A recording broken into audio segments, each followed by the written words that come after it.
لله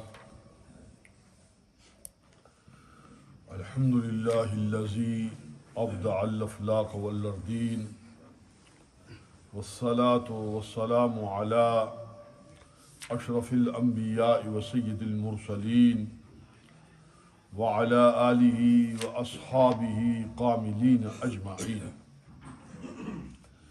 أما بعد فأعوذ بالله من الشيطان الرجيم. بسم الله الرحمن الرحيم. يا أيها الناس قد جاءتكم موعظة من ربكم وشفاء لما في الصدور وهدى ورحمة للمؤمنين. صدق اللہ مولانا العظیم. سورہ یونس کی یہ آیہ مقدسہ ہے جسے تلاوت کا شرف حاصل کیا ہے. سورہ یونس اور سورہ ہود کی تلاوت رات کی تراویح میں آپ سماعت کر چکے ہیں. جیسا کہ میں نے رات کو بھی کل عرض کیا تھا کہ یہ تیسرا گروپ جو ہے، بلکہ تیسرا گروپ بھی اور تیسری منزل کا بھی آغاز سورہ یونس سے ہو جاتا ہے. اور یہاں اس سے آگے ایک طویل سلسلہ ہے مکیات کا. جس طرح سورہ بقرہ، سورہ آل عمران، سورہ نساء، سورہ مائدہ یہ تقریباً 6.25 پارے بنتے ہیں. یہ کافی سارا حصہ ہے کلام مجید کا. یہ مدنیات کا ہے. پھر اس کے بعد 2 مکی آ جاتی ہیں، پھر 2 مدنی آ جاتی ہیں، اور یہاں سے ایک طویل سلسلہ ہے تقریباً 18ویں پارے تک ایک تسلسل کے ساتھ جائے گا مکیات کا. اور پھر مکیات کی تعداد زیادہ ہے، لیکن وہ آگے جا کر جس طرح 30واں پارہ ہے وہ پھر صورتیں چھوٹی ہو جاتی ہیں. لیکن یہ بڑی صورتوں کی بات کر رہا ہوں جو قدرے ایک تفصیلی جہاں پر مضامین موجود ہیں. ان سب کے اندر یکسانیت جو ہے وہ یہ ہے، یعنی کامن چیز جو ہے وہ 2 طرح سے آ رہی ہے. ایک تو انبیاء اور رسول کی خبریں ہیں، یعنی ان کے ساتھ جڑے ہوئے جو واقعات ہیں وہ ان میں بیان ہوتے ہیں. مکیات میں زیادہ تر یہی واقعات، جتنے بھی انبیاء اور رسول ہیں قرآن مجید نے جن کے نام واقعات معروف ہیں ان کا ذکر اس کے اندر ملتا ہے. پھر دوسری چیز جو ہے وہ دعوت اللہ ہے. اصل بنیاد تو اس واقعات کو دہرانے کا بھی مقصد دعوت اللہ، دعوت قرآن، توحید کی طرف انہیں دعوت دینا. اور اس کے لیے یہی ہے کہ واقعات ہیں، قصص ہیں، انبیاء اور رسول کے ہیں یا ان اقوام کے ہیں کہ جن اقوام پر اللہ تعالیٰ نے عذاب نازل کیا، یعنی ان کی تفصیلات ہیں.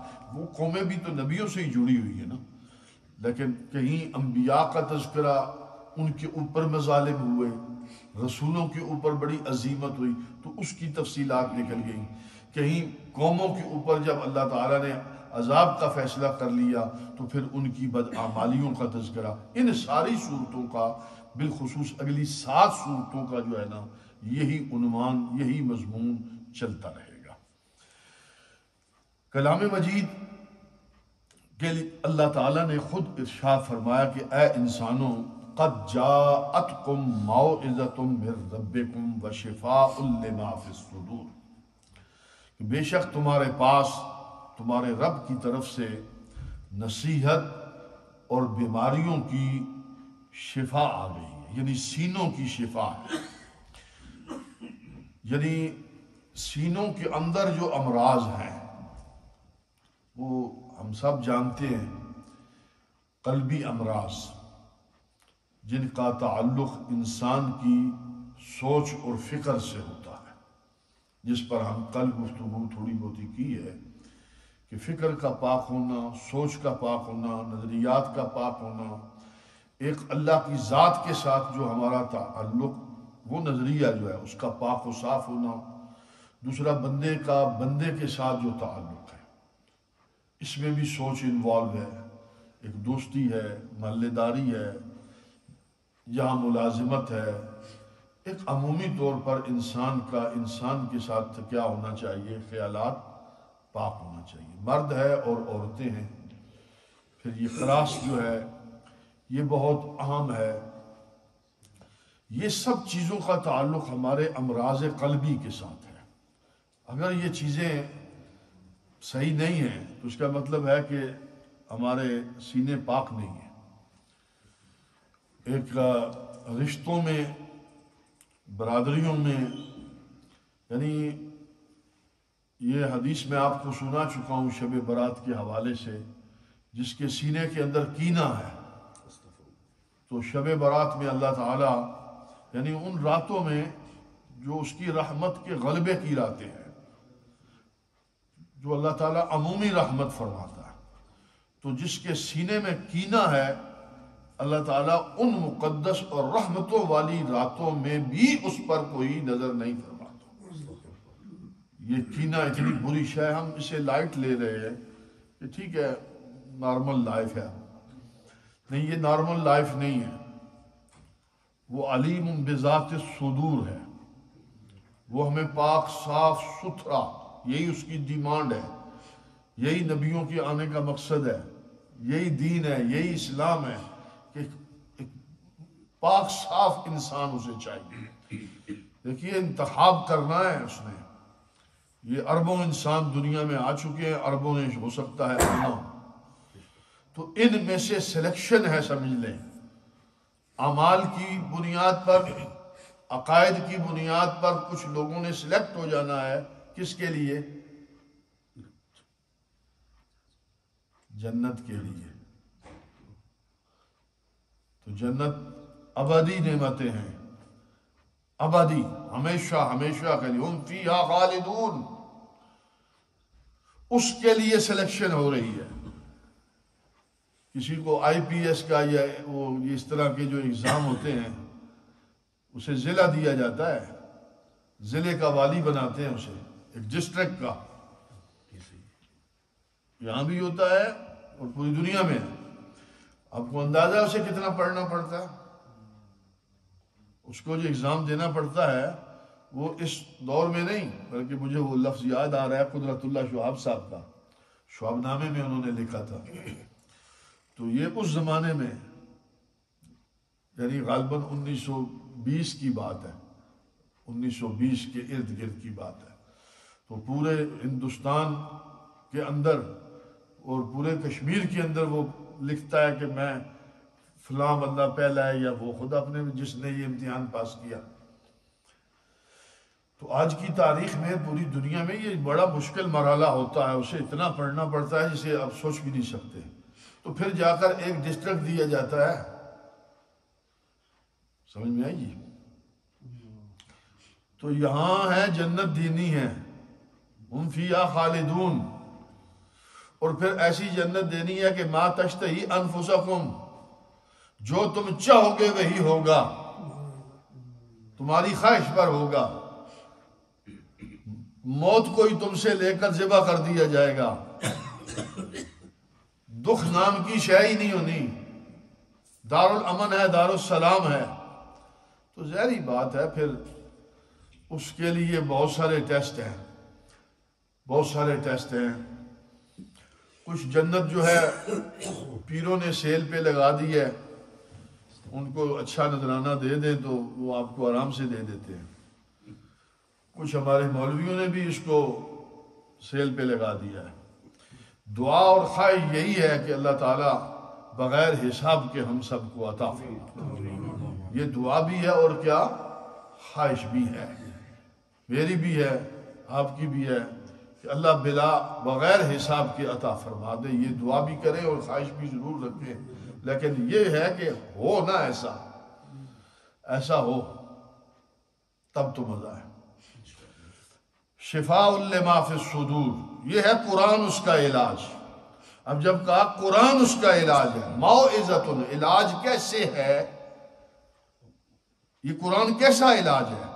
ان امراض قلبی کا، باطنی امراض کا، کہ ہماری سوچ، فکر، نظریہ، خیال بالکل پاک صاف ہو جائیں۔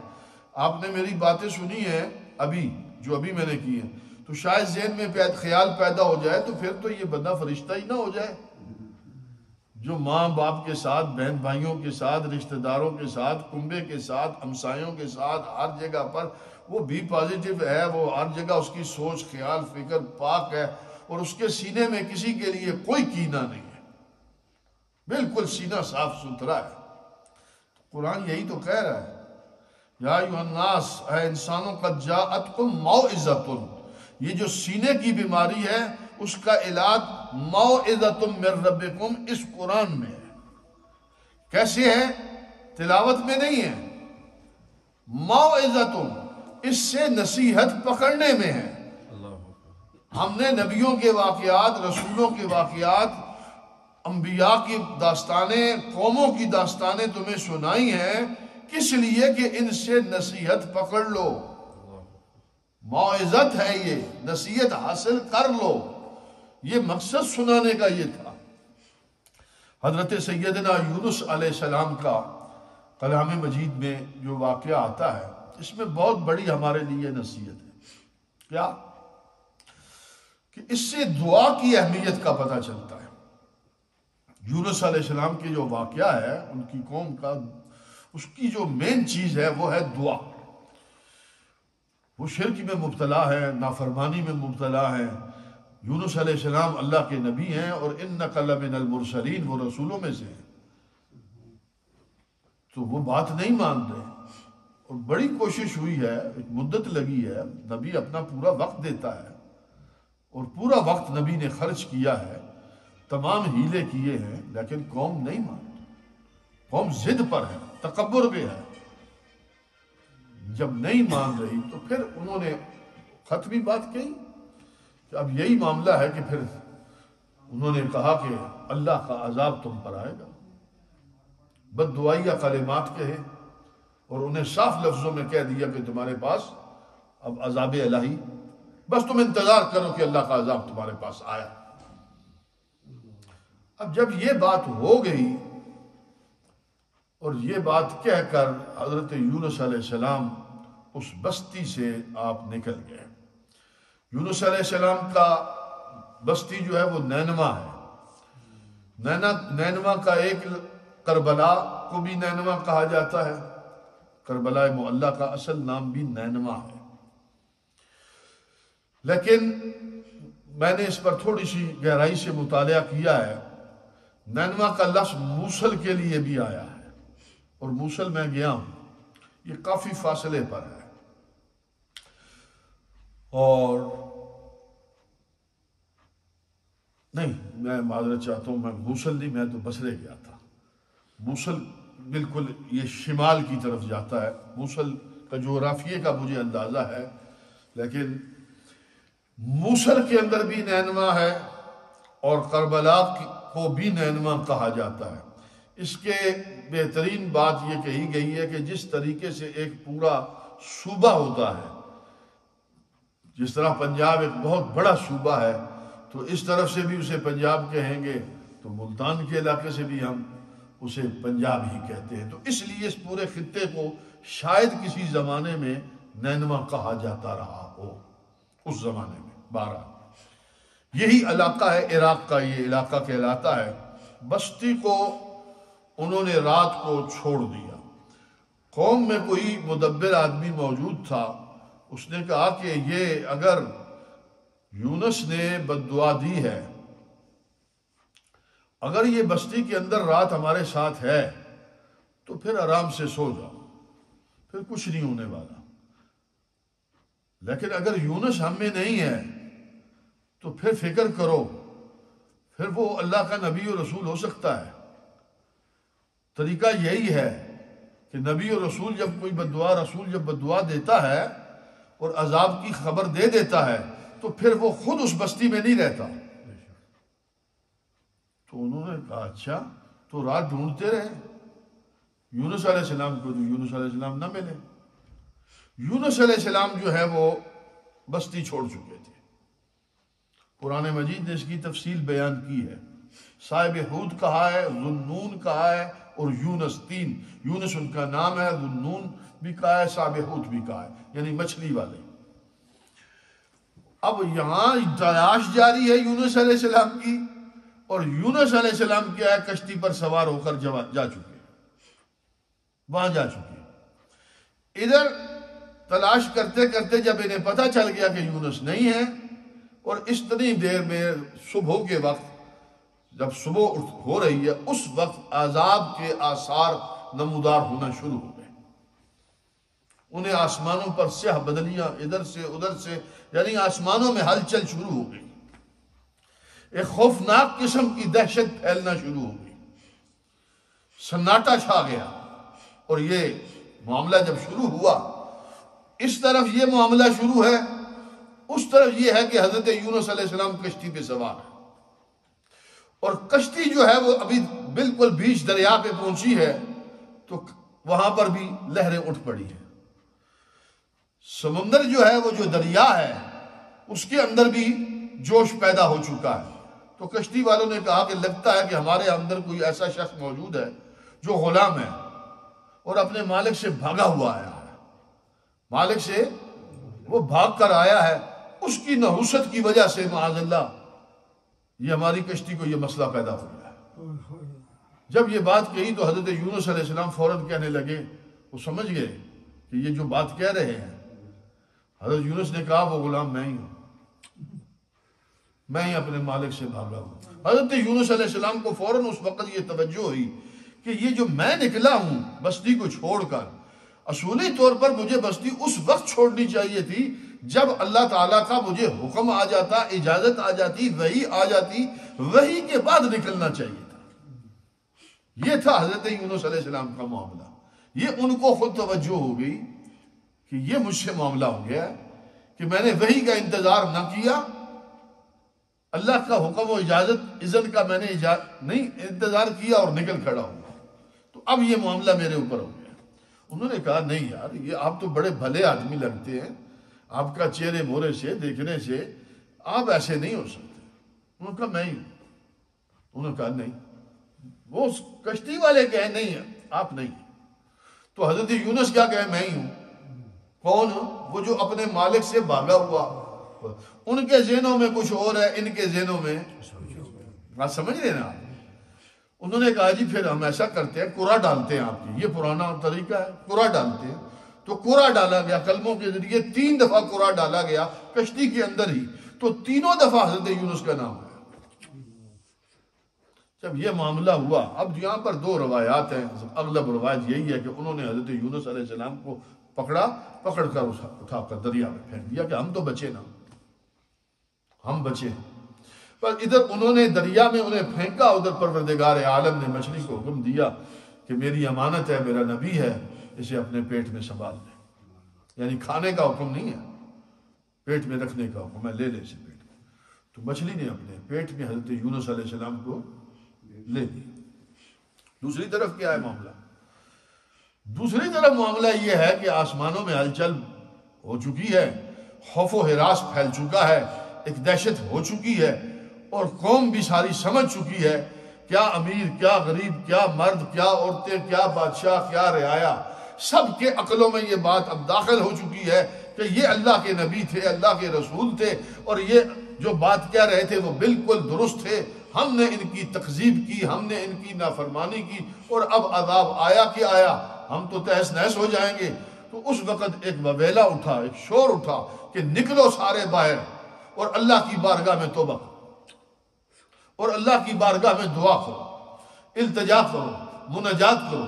بس یہ کسی طرح ان کے کانوں میں جیسے بات پڑی یا دلوں میں بات دوڑی، کیا پھر امیر و غریب اور بادشاہ سب نے بستیاں چھوڑی، جانور لیے، بچے لیے، عورتیں لیے، وہ کھلے میدان جنگل کے اندر نکل آئے، اور وہاں نکل کر انہوں نے آہوزاری شروع کر دی۔ اللہ کی بارگاہ میں انہوں نے التجا کی، اور اللہ کی بارگاہ میں معافی مانگنے لگے، اور کہنے لگے آمنا ربنا، آمنا ربنا، ہم جو یونس لے کے آئے، جو یونس کہتا ہے پروردگار ہم اسے مانتے ہیں، ہم تجھے مانتے ہیں، ہم ایمان لاتے ہیں۔ انہوں نے استغفار کی اور اللہ کی بارگاہ میں شور و غوغا کیا، اور یعنی پوری، آپ غور فرمائیں، یہ ہے دعا کہ پوری بستی یکجا ہو کر، اس کا منظر صرف ایک جگہ دیکھا جاتا ہے، میدان عرفات میں۔ آج میدان عرفات میں یہ منظر جو ہے نظر آتا ہے کہ ہر پہاڑی پر لوگ کھڑے ہیں، 2 ہیں، 4 ہیں، اکیلا ہے، مرد ہے، عورت ہے، وہ التجا کر رہے ہوتے ہیں۔ یہ ہے اصل نقشہ دعا، اور یہ اللہ کو سب سے زیادہ مقبول و محبوب ہے کہ اس طرح سے دعا کی جائے۔ یہ جو دعائیں ہم کرتے ہیں نا، یہ نماز کے بعد ہمارے ہاں جو ہمارے امام صاحب ہیں، یہ تو بالکل پرفیکٹ دعا کرتے ہیں۔ ہمارے امام صاحب انتہائی مختصر یہی دعا ہونی چاہیے، اجتماعی دعا جو ہے وہ اتنی ہونی چاہیے، ٹھیک ہے جی۔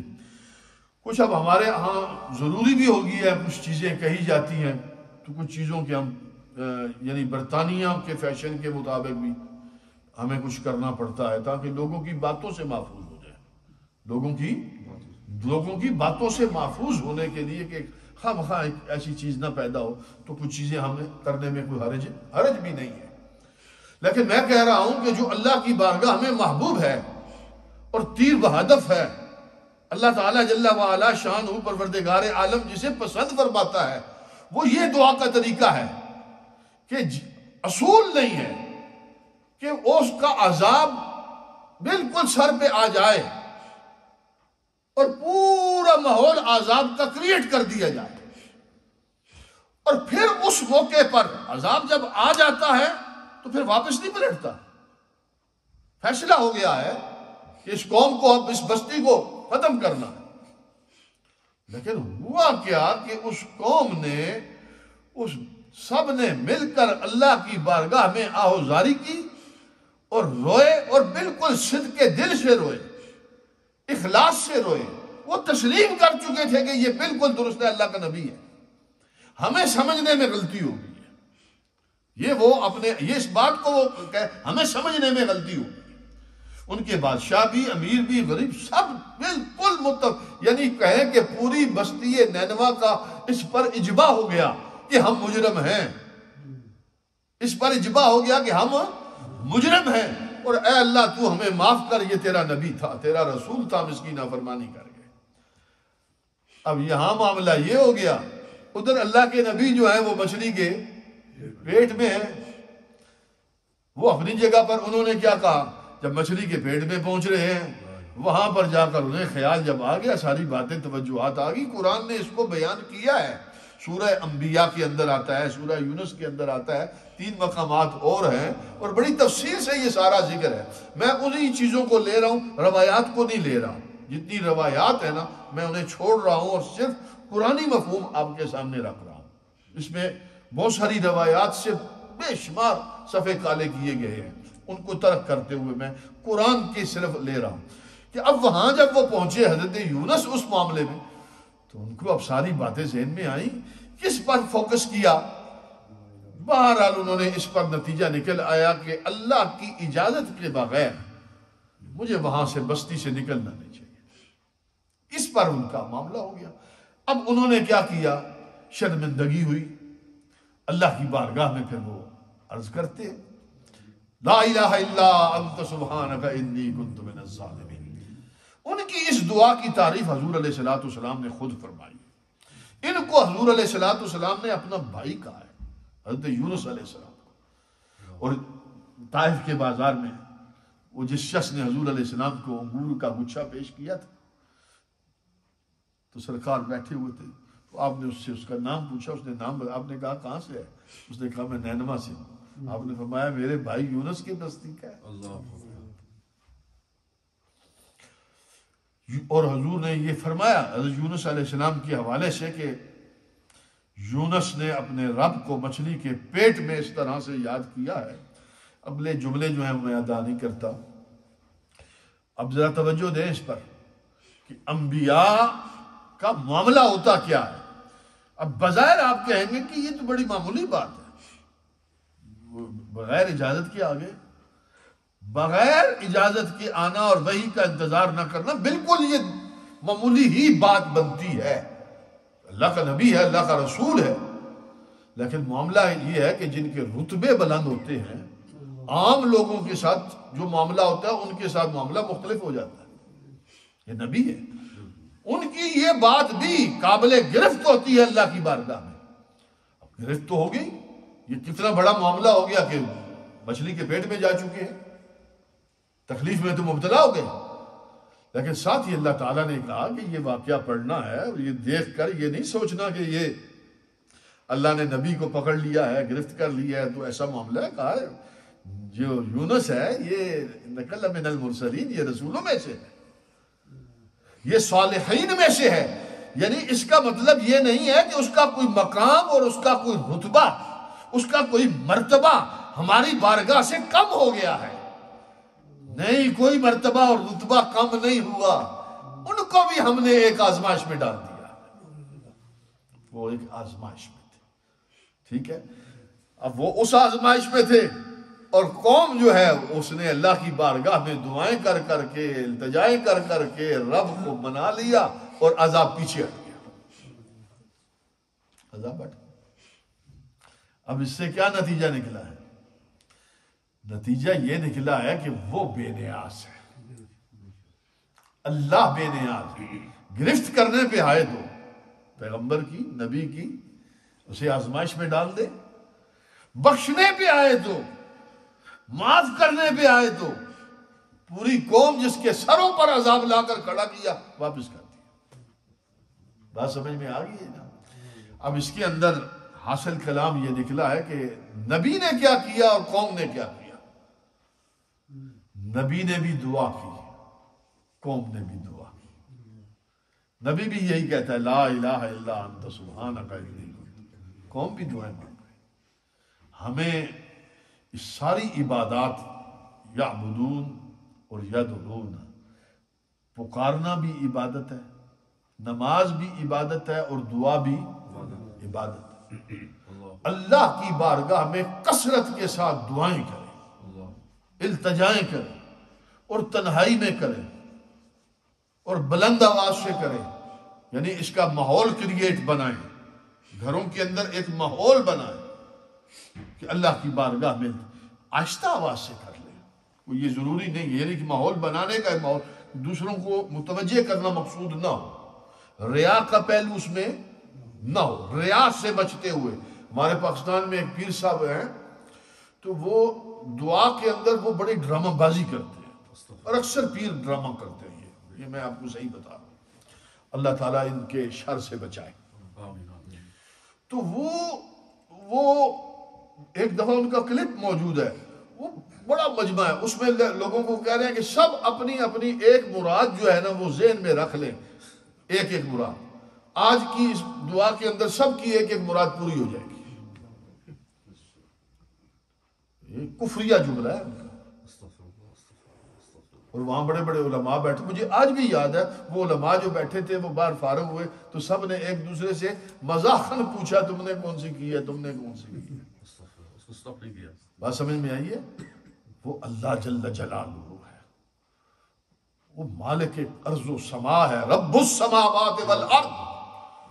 یہ مزاح کرنا ہے اللہ سے، اور یہ پیر ڈٹ کے کر رہے ہیں، ڈٹ کے کر رہے ہیں۔ جہنم کا سب سے بڑا ایندھن کوئی اگر ہے نا، یہ موجودہ دور کے پیر ہیں، جن کے یہ دعوے ہیں، میں سب کو نہیں کہہ رہا، جن کے اس طرح کے یہ دعوے کر رہے ہیں۔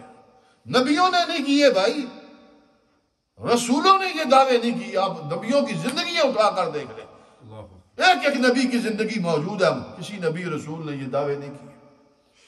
بہت کوئی معجزہ، کوئی ایسا معاملہ ہوا ہے حضور کی ذات کے ساتھ، بہت کم ایسے معاملات ہوئے ہیں، یہ نہیں میں انکار کر رہا ہوں، لیکن ان کا معجزہ یا کسی ولی کی کرامت، اس کا ان سے دور کا بھی واسطہ نہیں ہے۔ ولیوں کی جو کرامات ہے نا، ان پیروں کا ان سے دور کا بھی واسطہ نہیں ہے۔ یہ ٹوٹل 1 سے لے کر 100 تک، یا 1 سے لے کر 100,000، 1,00,000 بار یہ فراڈ ہے۔ لیکن قوم ہے، قوم لگی ہوئی ہے، دعا کے لیے جا رہے ہیں جی، وہ دعا کرتے ہیں، وہ دم کرتے ہیں، وہ یہ کرتے ہیں۔ سب سے پہلی دعا جس کو میں کہہ سکتا ہوں کہ اس کا امکان رد ہونے کا کم ہے، وہ ماں باپ کی دعا۔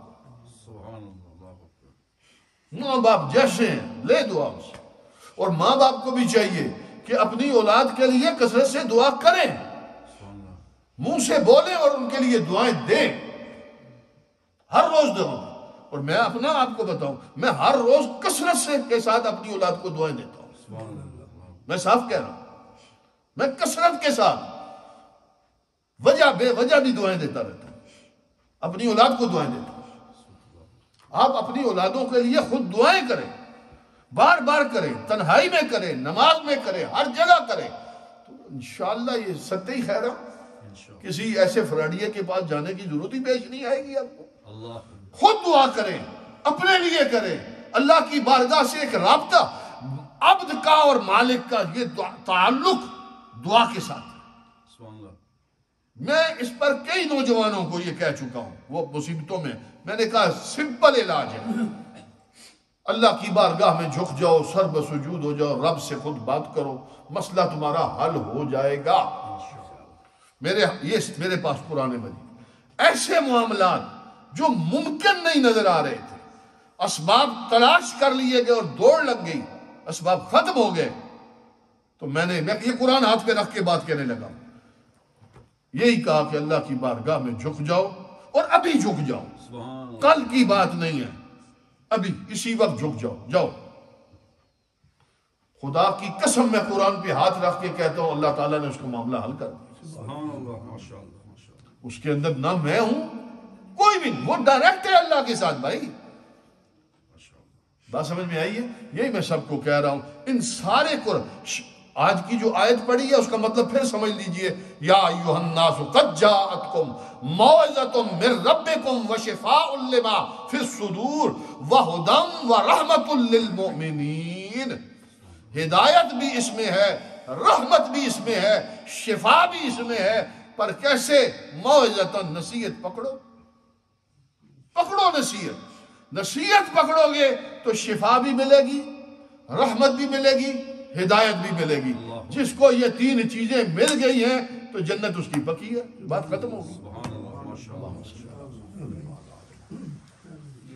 لا الہ الا انت سبحانک انی کنت من